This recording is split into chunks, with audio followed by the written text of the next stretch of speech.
Microsoft എക്സലിൻ്റെ ബേസിക്കായ കുറച്ച് കാര്യങ്ങൾ അവതരിപ്പിക്കാൻ വേണ്ടിയാണ് ഈ വീഡിയോ ചെയ്യുന്നത്. ഈ കാണുന്നതാണ് മൈക്രോസോഫ്റ്റ് എക്സലിൻ്റെ ഒരു ഷീറ്റ്.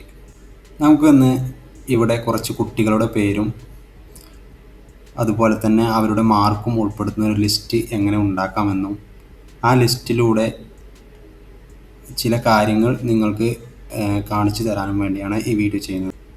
ഇതിനായി ആദ്യം നമ്മൾ കോളത്തിൻ്റെ വിഡ്ത്ത് ഒന്ന് വലുതാക്കുന്നു.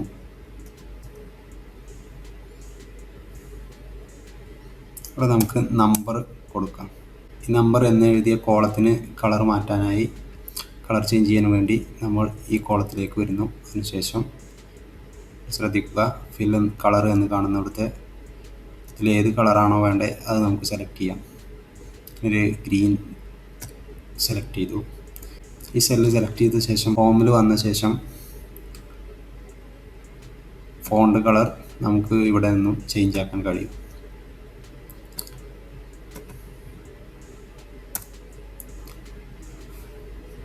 ശേഷം ടാബ് ബട്ടൺ ക്ലിക്ക് ചെയ്ത് നെക്സ്റ്റ് റോയിലേക്ക് നമുക്ക് കടക്കാം. ഇവിടെ നെയിം എന്നാണ് ടൈപ്പ് ചെയ്യുന്നത്. ഇതും അതുപോലെ തന്നെ സെല്ലിൽ സെലക്ട് ചെയ്ത ശേഷം കളർ ചേഞ്ച് ചെയ്യുന്നു. ഇനി മാത്സ് വിഷയത്തിലെ മാർക്കാണ് ഇവിടെ അടയാളപ്പെടുത്താൻ പോകുന്നത്. മീൻസ് ഈ കോളത്തിൽ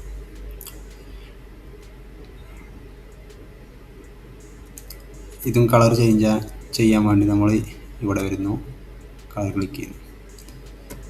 അതുപോലെ തന്നെ ഇംഗ്ലീഷ് സെയിം പാറ്റേൺ ഉപയോഗിച്ച് നമ്മൾ വീണ്ടും ചെയ്യുന്നു.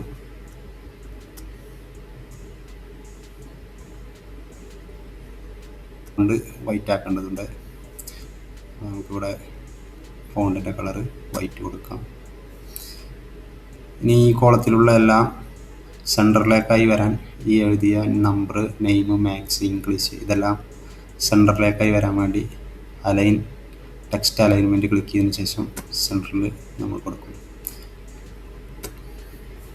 ശേഷം നമ്പർ കൊടുക്കാൻ വേണ്ടി 1 എന്ന് ടൈപ്പ് ചെയ്യുന്നു. 1 എന്ന് എഴുതിയ ഈ സെല്ല് സെലക്ട് ചെയ്ത ശേഷം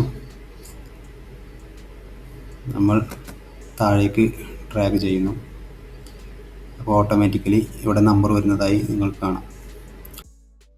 ഇനി നമുക്ക് ആ കുട്ടികളുടെ പേരും അവരുടെ ഇംഗ്ലീഷിലെയും മാത്സിലെയും മാർക്ക് നമുക്കിവിടെ ടൈപ്പ് ചെയ്യാം. അപ്പോൾ ഈ കാണുന്ന നെയിമുകൾ അതുപോലെ ഇതെല്ലാം നമ്മളിപ്പോൾ ഇവിടെ ടൈപ്പ് ചെയ്തു. മാർക്കും നെയിം, മാത്സിലെ മാർക്ക്, ഇംഗ്ലീഷിലെ മാർക്കെല്ലാം നമ്മൾ ടൈപ്പ് ചെയ്ത് കഴിഞ്ഞു. ഈ കോളത്തിലെ എല്ലാ നമ്പറുകളും നമുക്ക് അലൈൻമെൻറ്റിൽ പോയി സെൻറ്ററിലേക്കാക്കാം. അതുപോലെ ഇതും നമുക്ക് അങ്ങനെ തന്നെ ചെയ്യാം. ഇവിടെ നെയിമും നമുക്ക് അതുപോലെ തന്നെ ചെയ്യാം.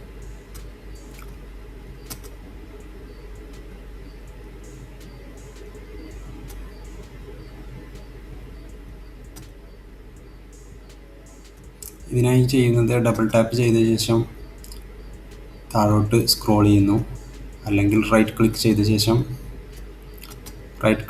ശേഷം താഴോട്ട് സ്ക്രോൾ ചെയ്യുന്നു. ശേഷം അലൈൻമെൻറ്റ് സെൻറ്റർ. ഓക്കെ,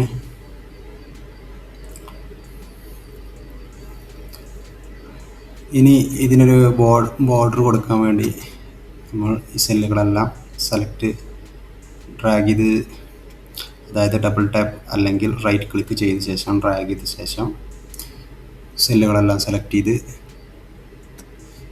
നമ്മൾ ഔട്ട്സൈഡ് ബോർഡറായി ഒരു ഔട്ട്സൈഡ് ബോർഡർ എടുത്ത് നമ്മൾ ഒരു ബോർഡറായി ഇത് എടുക്കുന്നു. ഇനി ഈ ഓരോ കോളത്തിനും കളർ ചേഞ്ച് ചെയ്യണമെങ്കിൽ കോളങ്ങൾ സെലക്ട് ചെയ്യുക. അതിനുശേഷം ഹോമിൽ വരുന്നു. ഏത് കളറാണോ വേണ്ടത് കളർ നമ്മൾ സെലക്ട് ചെയ്യുന്നു. ഈ സെലക്ട് ചെയ്ത കോളങ്ങളെല്ലാം കളർ നമ്മൾ ചേഞ്ച് ആക്കാൻ പോവുകയാണ്. സെയിം കളർ തന്നെ കൊടുക്കുന്നു.